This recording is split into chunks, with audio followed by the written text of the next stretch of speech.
Nous avons changé de look, nous avons changé de nom, parce que notre mission, c'est aussi de se projeter à l'international, bien évidemment.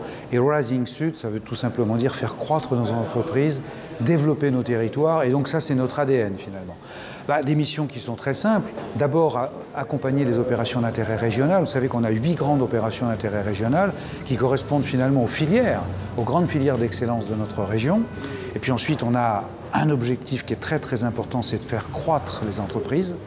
C'est le Sud Accélérateur, c'est-à-dire un modèle finalement de croissance des entreprises très sélectif, mais qui les accompagne, qui les fait croître et embellir, bien évidemment, c'est notre objectif.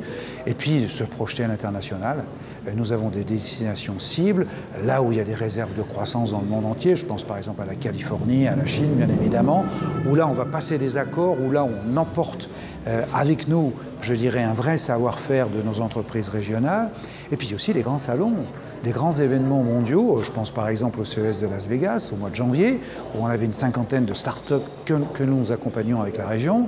Je pense par exemple au biotech, c'est-à-dire au fameux salon international sur les biotechnologies. C'est une vraie connaissance, un vrai sujet d'excellence dans notre région, en Californie également. Et là, on passe des accords, la ville de San Diego, avec les clusters américains, par exemple Biocom, le cluster français, Eurobiomed, bref, Maritime Alliance sur les questions maritimes. Bref, on a finalement refondé notre feuille de route, on a refondé notre nom, notre visuel, de façon à nous porter, je dirais, en excellence des entreprises de notre région.